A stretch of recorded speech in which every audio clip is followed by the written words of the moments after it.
Good day around the world, everybody. I'm John Ellis, and welcome to We the People. Tonight, We the People meet Randy Bryce.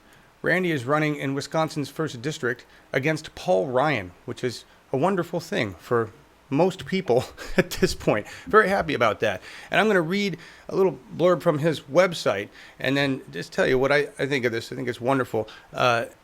Randy Bryce is an Army veteran, cancer survivor, union ironworker. He joined the race for Wisconsin's 1st Congressional District because his values are our neighbors' values. And Washington has gotten way off track, which I think we can all agree on. He's running against House Speaker Paul Ryan. He's got a great campaign ad, which has gone viral. It's got more than 450,000 views and counting. And he's been on numerous MSM channels, and which is wonderful for any Bernie crowd, which I would consider Randy at this point. He's running on a Democratic ticket. And his tagline is the best since Feel the Burn, in my opinion. And that is, I decided to run for office because not everyone is seated at the table, and it's time to make a bigger table. And I think we can all agree, although Paul Ryan would say that means bigger government, and we don't want that, of course. But Randy Bryce, thank you so much for joining us on We the People today. Well, thanks for the invitation to be here. It's a pleasure to talk with you. Awesome. And I mean, we were just talking before we went live. You really are. You have been on the cover of, or not cover, but you have been in GQ. Right. And your right. Twitter handle is Iron Stache, and your mustache seems to have risen to fame. Yes, right? It has. It has. And are you aware that there is a meme stash on Facebook, a group? Just. I met that person. I got a message from him yesterday, as a matter of fact. Awesome. I joined it. I liked it. Why not? I have the best one of it. I'm just gonna show that right now. This is Stacheism, not fascism.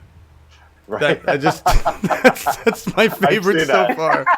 I've seen that. That was good. That one's great. And everybody, before we continue, I just want to remind you, we have the lovely Laura live and good with us today. Say hi, Laura. Hello, everybody. I will be your comment mistress today.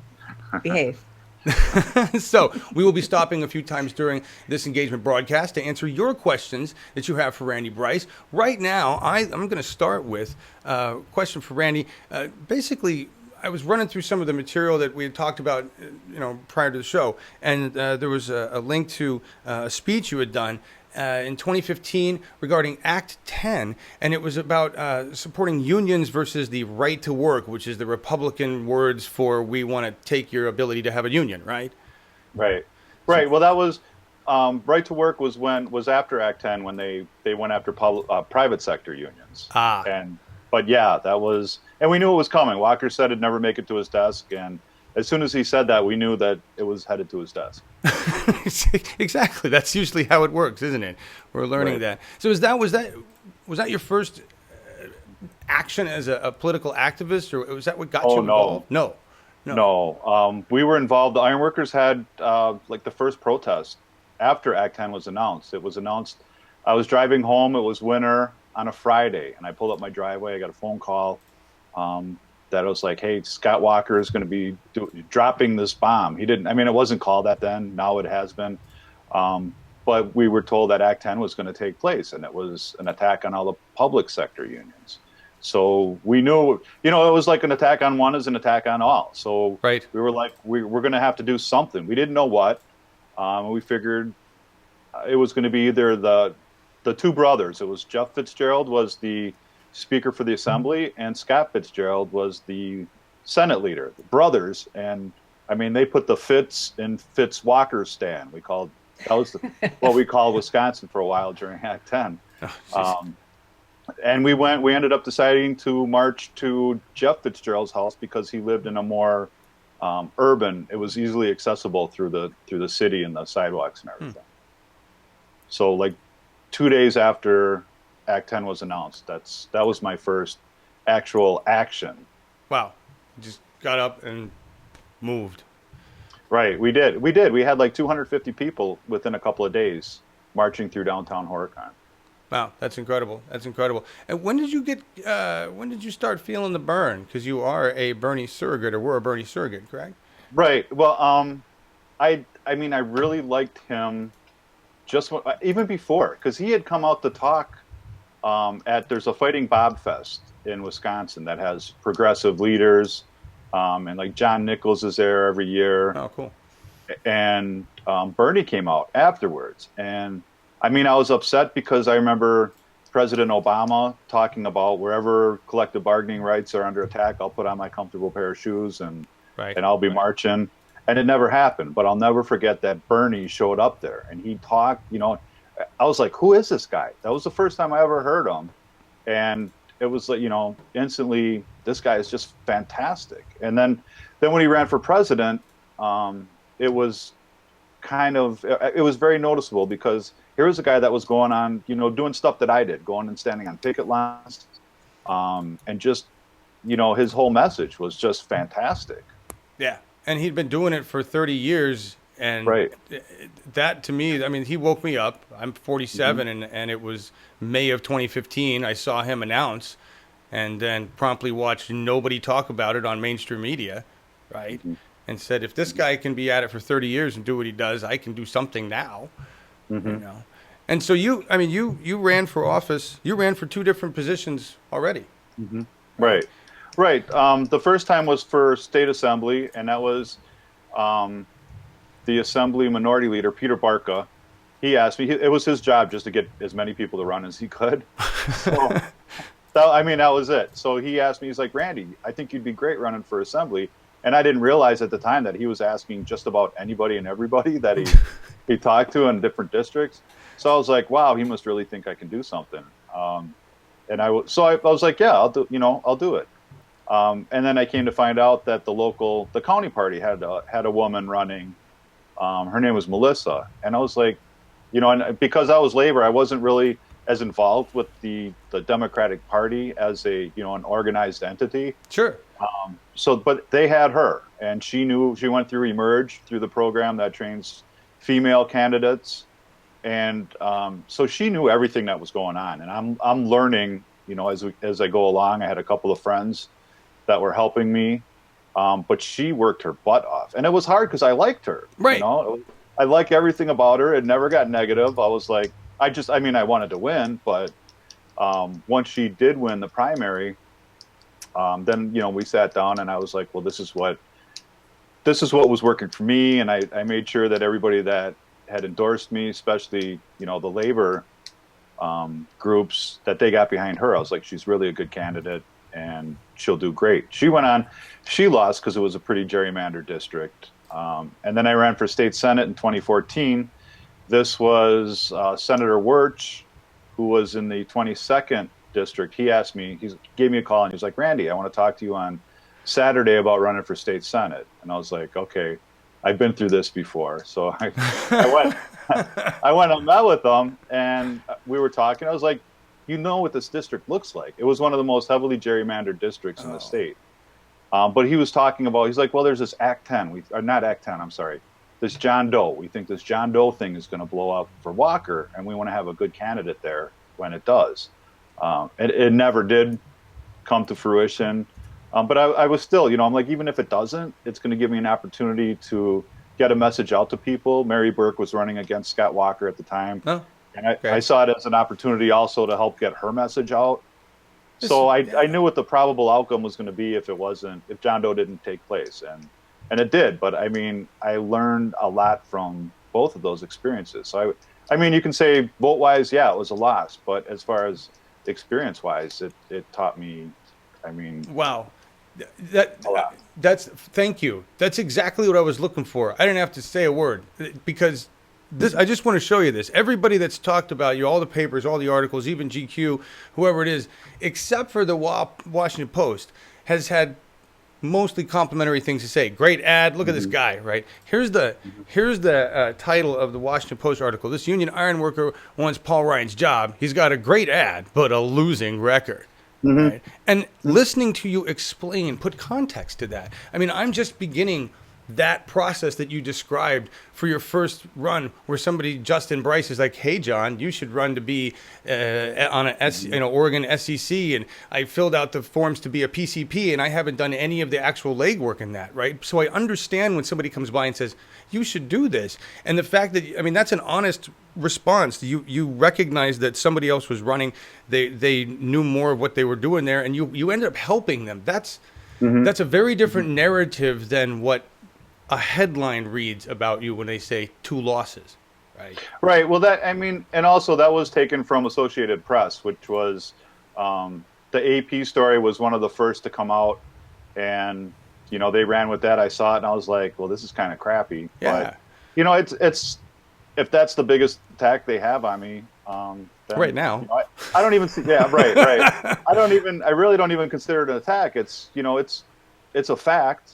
But without explaining what went into it. So right. It's a fair assessment. I don't have a problem with it. But I guess, yeah, I mean, I understand where they're going with it. I think it's fantastic because to supporters, to people who are looking for you to vote for you, they say, look, he's seasoned. And if I were to say anything about what you've learned, the campaign ad is an example. Well, yeah. Right. And that's exactly it too. Because if somebody starts taking me down that road, they're like, well, look, you've lost, and so what do you have to say that can have people think that you're going to be successful? And I'm like, a video.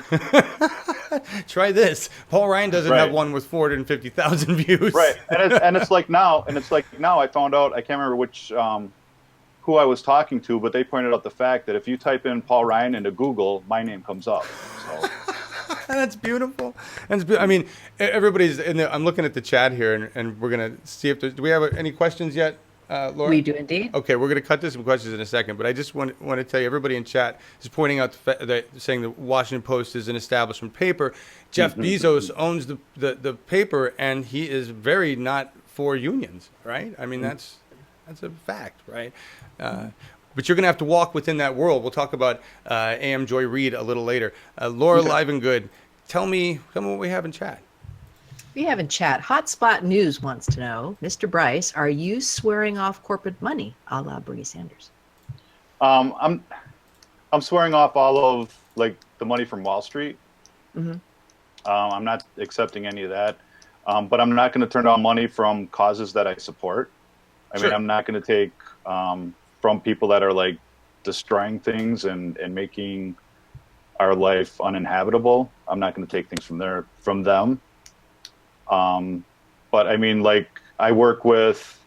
do stuff with PNC Bank or there's the Bank of Labor that they support unions, and they build wherever they put up a new building, a new facility, they use unions.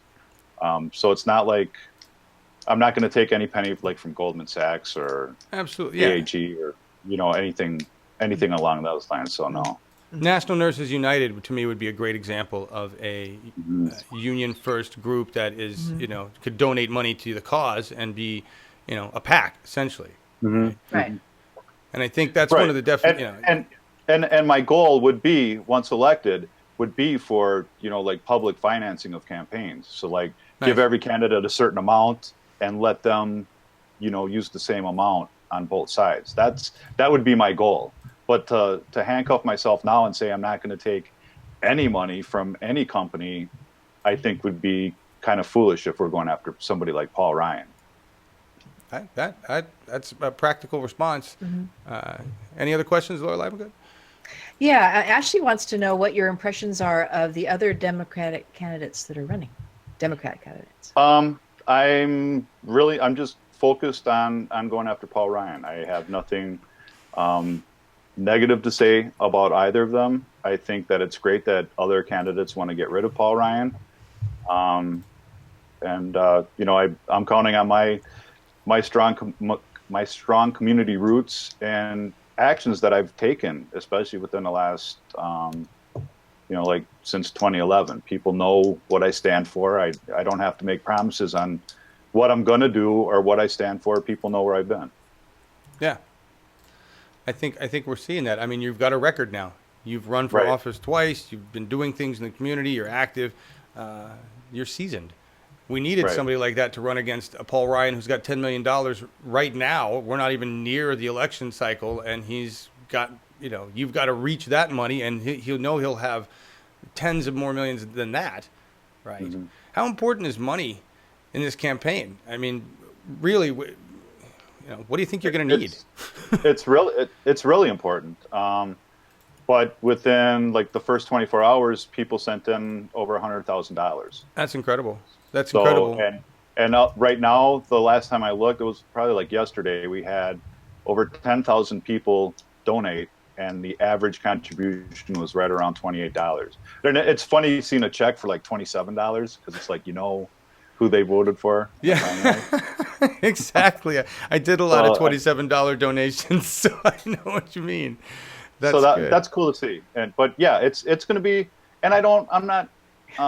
There's no illusion that I'm going to outraise him. I'm not going to try to outraise him. I'm not going to try to get over the $10 million that he has. Right. It's going to be a people-powered campaign. I've been getting, people are asking when can I come? Can I knock doors and that's stuff great. like that from Illinois, from Madison. So it's as long as I get enough to get a message out, I'll be good. I'm not worried about outspending him or outraising him. That's not my biggest focus. Nice. Because really, if you have the groundwork going and people knocking on doors, making phone calls, that's with where Paul sits now. I would think that's better than money to have people knocking on doors. Absolutely. Let's watch a little clip from Lawrence O'Donnell here. I love what you have to say about Paul Ryan. Then we'll get back to that. Talk about his 2 jobs that apparently he's not capable of managing. Okay. New measures designed to mitigate Randy the potential Bryce, threat he's the ironworker. of He's insider now the attacks. Democratic candidate running against Representative Paul Ryan for that House seat in Wisconsin. This is his first national interview. Randy, welcome to the show. Thank you for doing this. We were all quite struck by that campaign announcement video that you released with your candidacy. And as soon as we saw it, we played it here. We wanted to talk to you about your candidacy. So you watched Paul Ryan win re-election with a 35-point winning margin, and you thought, I think I'll run against him. Why not? Why not? Okay. I first of all, thank you for having me tonight, Lawrence. If you want to see something that's really impossible, I have a hard hat you can borrow, and I'll take you onto a job site in a construction area downtown Milwaukee. If you want to, what we do is oftentimes considered impossible. And I think as a result of our launch, it was so successful, and it's just a testament to working people wanting to be heard. They see me as being them, and that's exactly why I'm doing this. What do you think Paul Ryan is getting wrong in representing his district? Because he's got 2 different jobs. He's got the job of being Speaker and trying to run that whole party in the House. And then he has another job, which can very often be in conflict, and that is to be the representative from that district. Well, he's not representing anybody in the district. He's been absent. He hasn't been in the district for over 600 days. But he does have time to appear at 50 fundraisers where you can pay $10,000 to have your picture taken with him. He's not doing anything for the people of the 1st Congressional District, and we're upset that we're not being heard. And whatever he's doing in Washington, it's taking away things from us. We're working twice as hard, and we're getting less to show for it. Judging by your campaign announcement video, your #1 issue seems to be, at this point, health care. Why is that the #1 issue for you? It's an intergenerational issue. I have a son who's a miracle child. I was told I probably wouldn't be able to have children after being diagnosed with cancer. I have to worry about cancer coming back for me. I have to worry about my son going to play on a jungle gym where I have to worry about him getting hurt or just letting him be a kid. And it affects my mother, who obviously is the star of the video. And not shown in the video is my father, who has Alzheimer's. And, my mom's medication, thankfully she has insurance. That gives her the independence to be able to visit my dad on a daily basis. So, and I consider ourselves lucky because we have insurance, and it shouldn't be a matter of have and have-nots. It's a basic right for everybody that we should be able to go see a doctor, to be healthy, to live fulfilling lives. I want to stop it there because that really hit home with me. I've in not even close to similar situations, but family members that are going to lose health care based on what the Republicans are trying to do. Paul Ryan spends more time right now working on that, trying to convince Republicans to sign on to this thing. Why? I mean, it has to be the most primary issue right now for us because, as you said, it should be a basic health care right. Why is there such a division in the Democratic Party with Democrats on that? Why? That's a good question. I think What the question is to how to cover everybody. Some people that think it's safe to try to patch up Obamacare, and my concern with that is I'm not, like I said, if there's somebody that's freezing and they just have this sheet keeping them, that's their protection against the elements. I don't want to take the sheet, rip it away from them, and make them lay out there without anything until we get a blanket to them. There are protections that I think need to be in place until we get, to a single payer system. But I think there's a real fear, and I know from like even union leadership, you get a lot of guys that get into office, they get elected, and they just want to keep things as is because it's easy to just keep things, the status quo as it is. It's a lot less work. It's a lot less thinking. And it's when you get elected to a spot, it's you have to figure out how things work. And I mean, providing healthcare for everybody seems to be quite a big thing to take on. But at the same time, if you look at, our history, United States history, every country that we've had a military conflict with has some kind of universal health care. So if it's good enough for everybody else, why isn't it good enough for us? You bring up such a great point overall. It seems like we go into countries to spread democracy, and they end up with better democracies than we have currently. Right. Can we invade ourselves is the question. Exactly. And the amount of money that we spend on each bomb blowing the other places up, and then sending no bid contractors in there to fix it, it's crazy. Yeah, the amount of money Halliburton lost alone is insane. And you're a vet, right? And I'm just going to come right out with it. Where do you stand? I mean, if elected, will you take a stand on the military budget, the military-industrial complex? Oh, absolutely. We were warned about it a long time ago, and it's right, exactly. His outgoing speech. That's why it laid it out. That's why it was outgoing for a reason. Right. True. But I mean, you look at our budget, and then how many countries below us it takes to add up to get to where we're at. Our military is unbelievably strong, and I think for me personally, the best way to destroy an enemy is to make them into a friend. Oh yeah, agreed. Although I'm not sure we could say that with what 45's doing with Putin at this point. True. And don't get me wrong. I don't think that everybody wants to be our friend, and there are people that want to do us harm. And I think we have every right to defend ourselves in a quite aggressive manner when that happens. But we don't need all this money that we're spending. When kids are hungry in our country, right, and we have enough money to buy a new bomb, to research a new bomb, to kill kids in other countries, that something just basically doesn't seem right there. No, and the sad thing about that is, I'm a child of the 80s, born in 1970, and I remember the same conversations in the 80s. Right? Mm-hmm. Why do we need a military this big? We've got kids on the streets. Remember the bumper sticker? Wish the military would have to have a bake sale to buy a B-2 bomber. Right. And another thing too that really bothers me. I also consider myself a veteran activist. Is how our veteran, and shortly after I got out of the Army, I worked with homeless vets, and that was really eye-opening. Wow. That at the time, 60% of the homeless population was made up of veterans.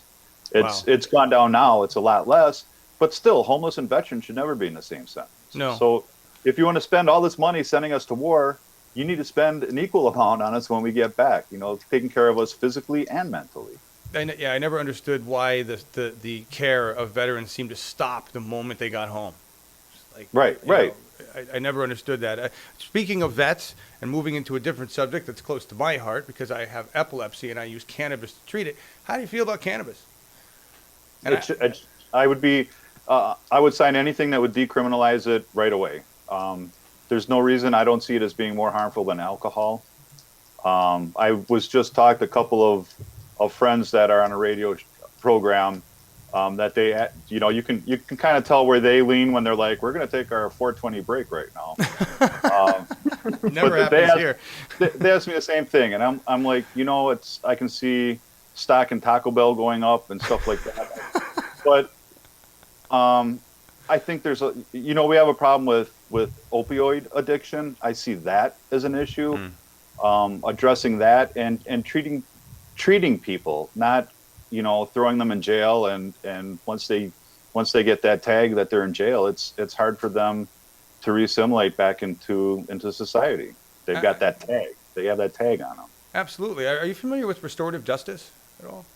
I can't say that I know specifics on it. I'm going to get you connected with Longmont and the Longmont Restorative Justice Practice, but it's basically that idea of a community holistic justice where the victim, the offender, and the community get together to discuss how we resolve what's gone wrong, how we right the wrongs, and how do we reintegrate this human being, if we agree that can happen, into society, right? That's a great idea. Yeah. That really is. Yeah. And also, I know too, I've been involved with, as far as building trades go, I'm really proud of the fact that, when we take somebody in, there's not that, I've been a proponent of ban the box, filling it out so you don't have to, are you a felon? And there's that box to Right. check. And if you are, they throw your application away. For us, in the building trades and the ironworkers, it's, where do you want to go? Not where have you been? Where do you want to go? You want to be successful? Because if you don't offer employment, and good employment, how is somebody supposed to support themselves? And, especially if they have a family, that's just wrong. No, absolutely. By the way, I was listening to your description of the training that the union provides. That was intensive, and I'm thinking, gosh, I wish we had that kind of intensive training for our police officers. Mm-hmm. Let's just go a second on gun control. We've seen a couple issues here. Obviously, we got a problem in America with guns, and I'm not I don't own one, but I don't have a problem with people owning them. Where do you stand on gun control? What do you think should be done there, and how do we control the level of violence with our police? That's kind of tough. I think that for starters, as far as like anybody purchasing a gun, that loophole needs to be closed, that somebody can just go to a gun show and pick one up without any questions asked. We need to make sure that people that are buying them are responsible. Because if you look at the gun violence that's been committed, it's not, another thing to look at too is it's been guys. It hasn't been women that have been shooting places up. So just looking at statistics, it's who's doing it. Right. And as far as the police go, my dad's a retired cop, and he was never, I don't know if it was just his nature, but I would hear from my friends, they're like, "Oh, your dad pulled me over.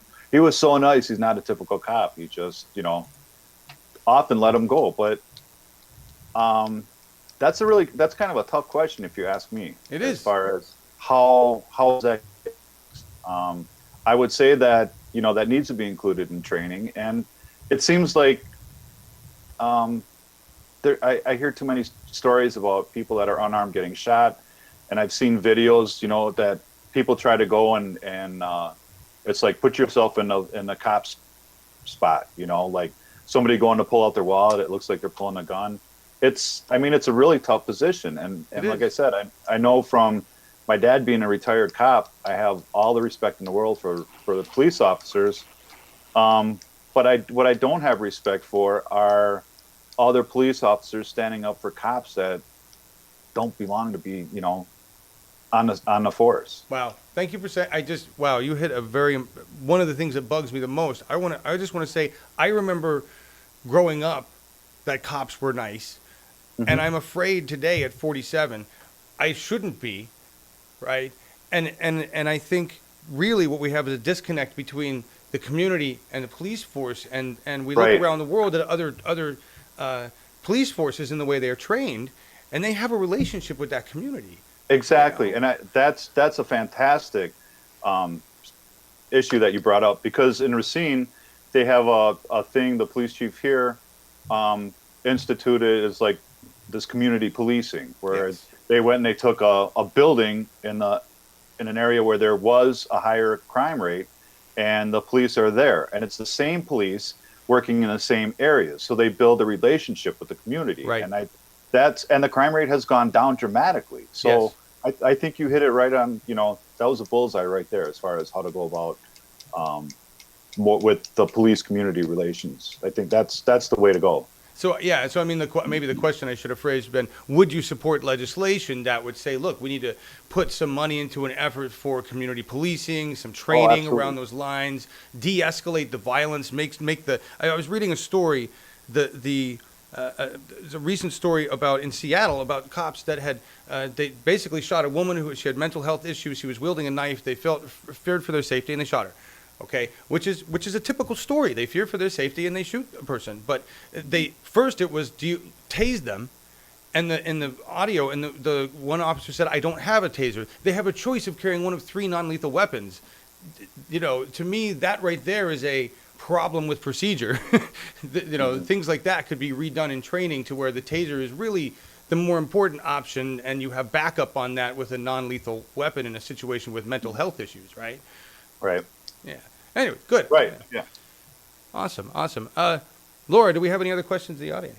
Yeah, climate is near and dear to our hearts, and we have questions about what is your position on fracking and climate change in general. Nice. Well, I see that there's a lot of opportunity for jobs, rebuilding our infrastructure, being in the building trades. I think that our problem is being dependent on fossil fuels. That, if we want to get to the root of the problem, we can chop off branches and like not have a pipeline here or start fracking in an area.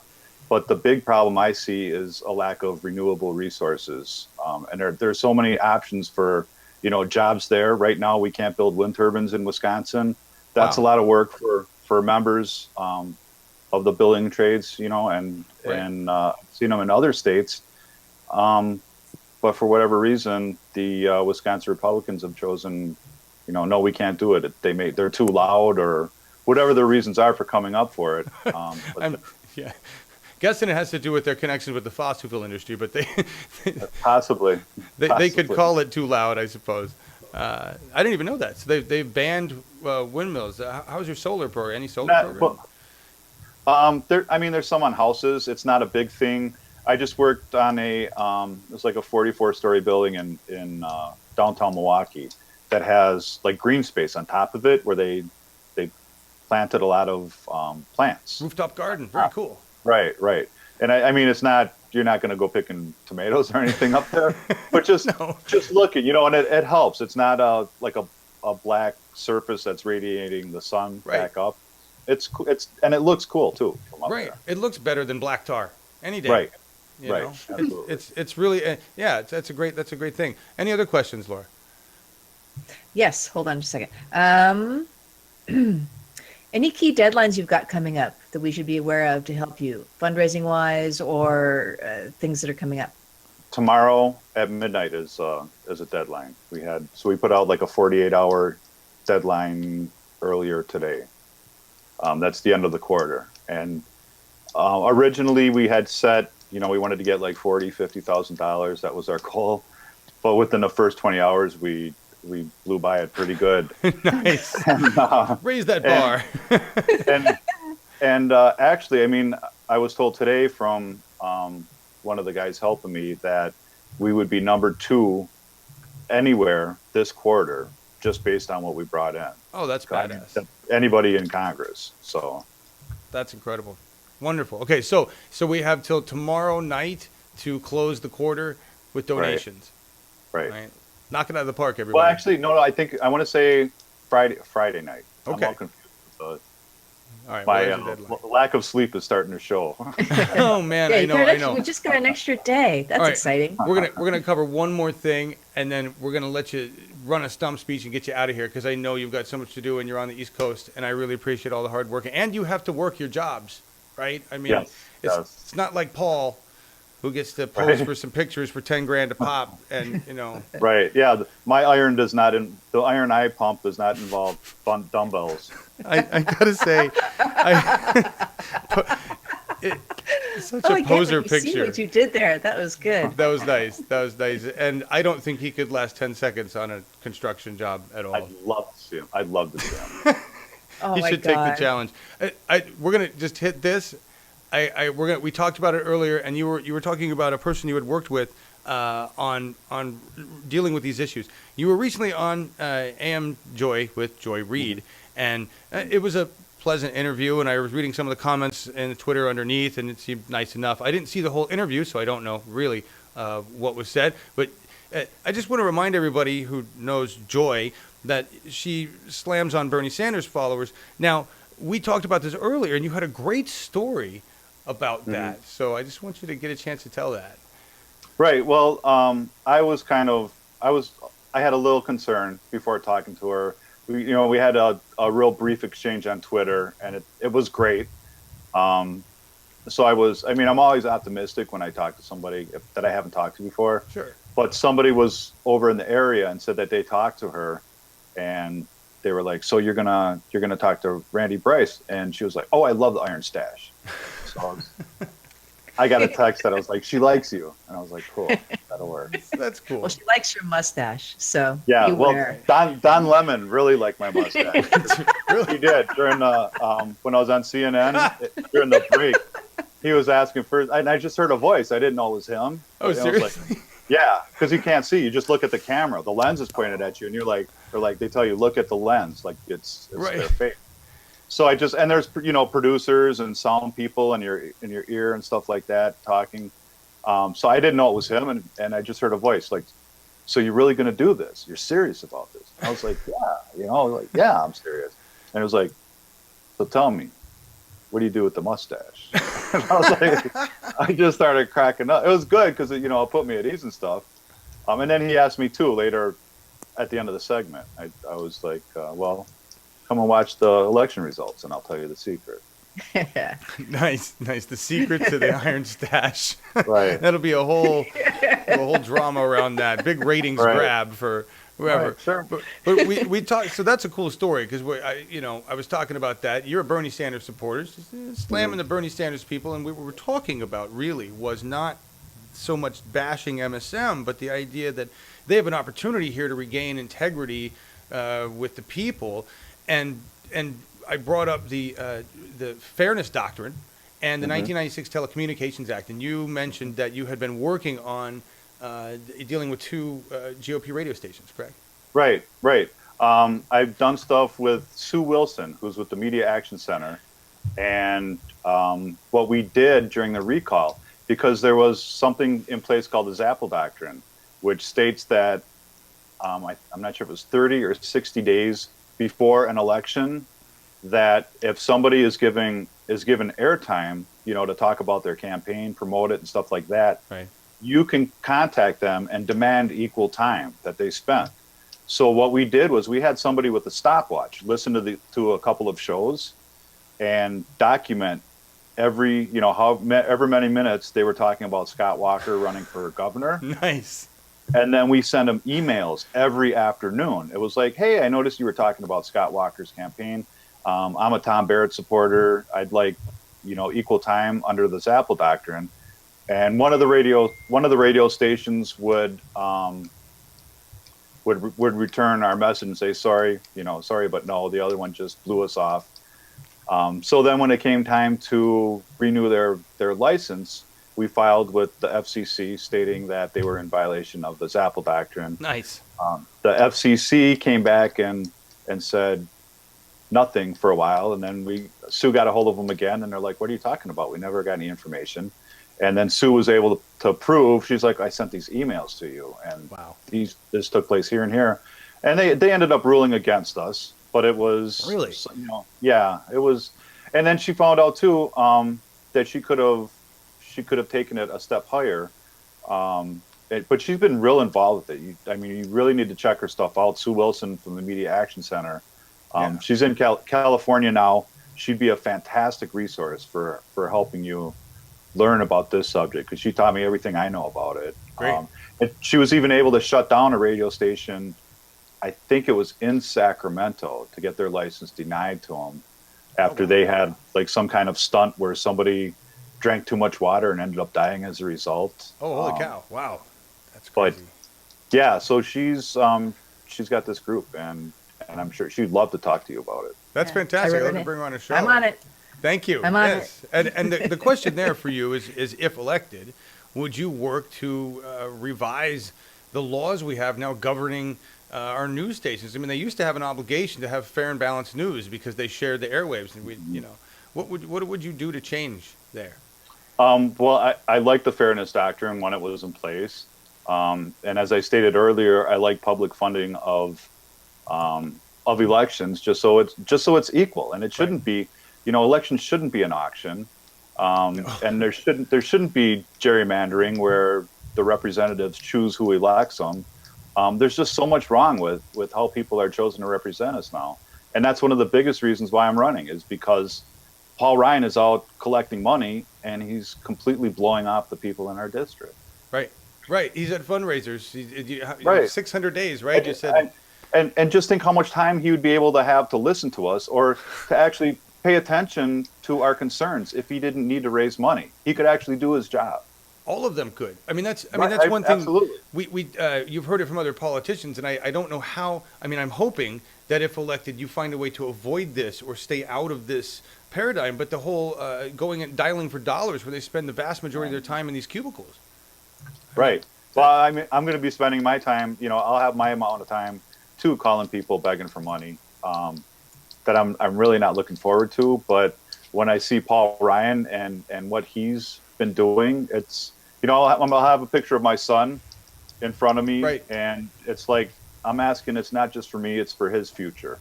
It's something I don't like to do, and I'd love to see it be gone from the election process altogether. Absolutely. We need to get money, private money, any money out of it, and it should be publicly funded.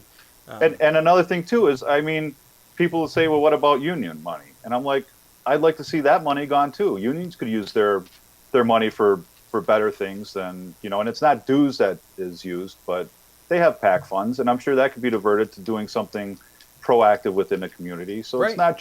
It's not just the dark money that I want to see out. It's all money. I want to see equal, fair elections for everybody. Right. And you look at even the UK elections, they have a guy running the Dark Lord who has equal representation in their, or Lord Helmet, or I don't even know, Lord Buckethead, I think was his name.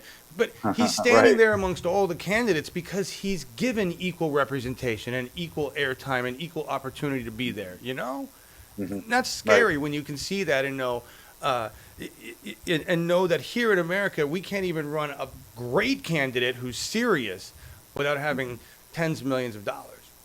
Right.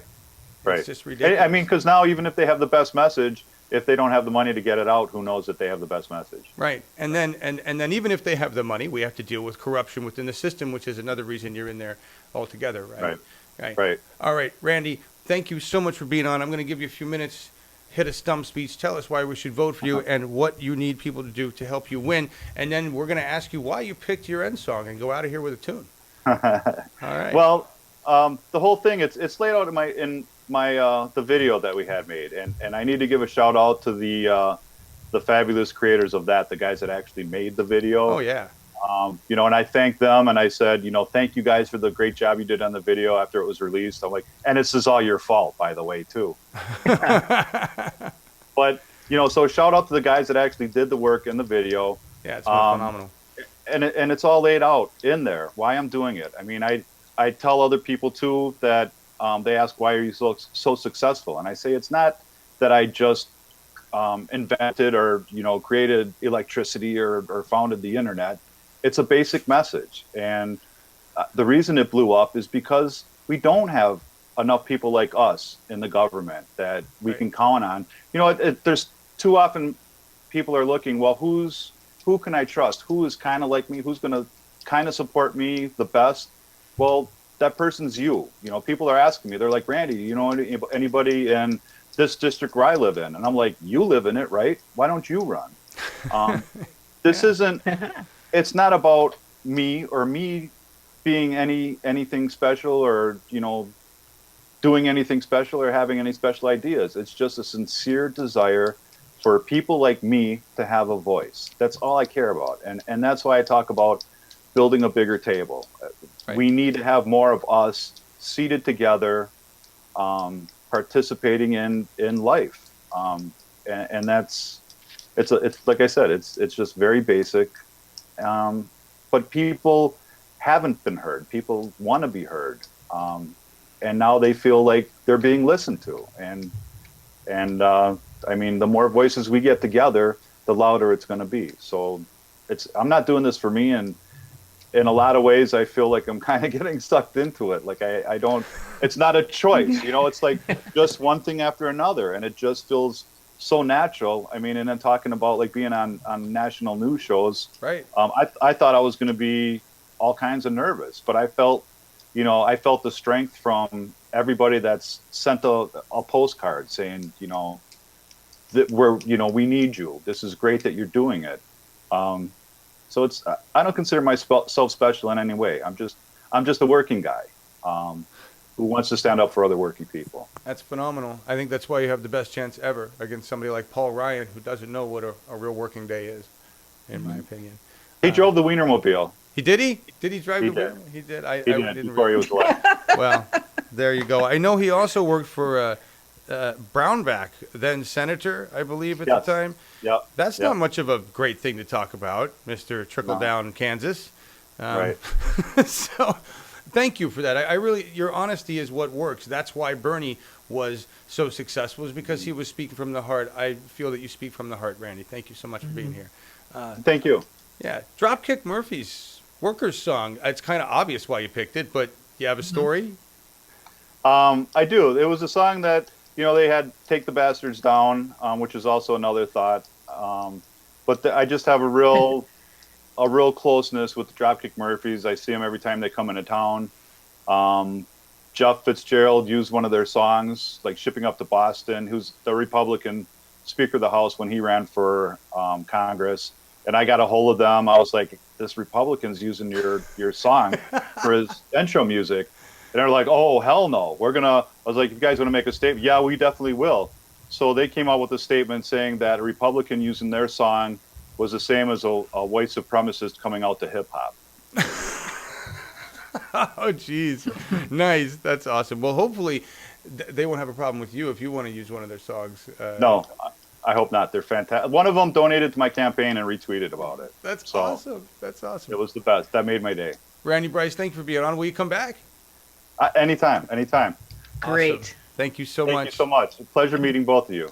It was too. great. A lot of fun. All right, Thank here, you. everybody, the Dropkick Murphys. What do we got going on next week, Laura Live and Good? Next week, we've got Stephen Jaffe's going to come in and talk about Dem Exit and Dem Enter and what the future holds. There's lots of questions that came out of the People Summit. So Awesome. we roped him in for another visit. Wonderful. Thank you, everybody, for being here. Remember, this is an engagement broadcast, so join us next week, and you can ask questions of Stephen Jaffe and support Randy Bryce. He needs us to help build that bigger table. It's going to take a lot of money. It's going to take a lot of footwork. It's going to take a lot of phone calls. It's going to take all of us. We are the democracy. Randy just volunteered to go be at the front of the table, but we got to build it for him. Dropkick Murphys, everybody. Workers Song.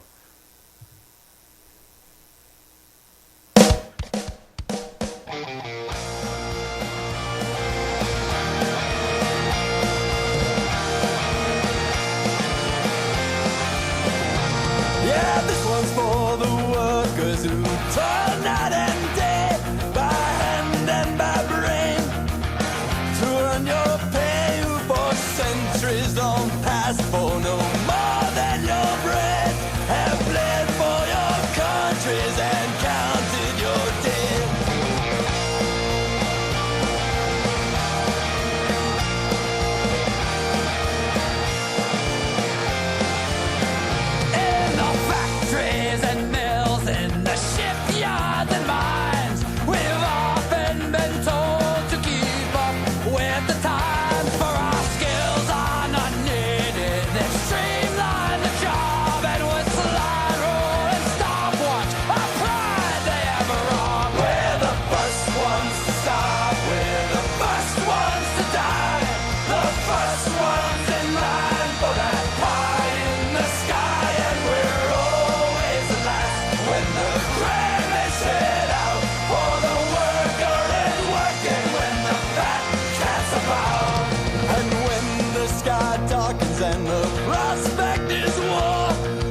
when the cream is set out for the worker is working when the fat counts above. We're the first ones to stop, we're the first ones to die, the first ones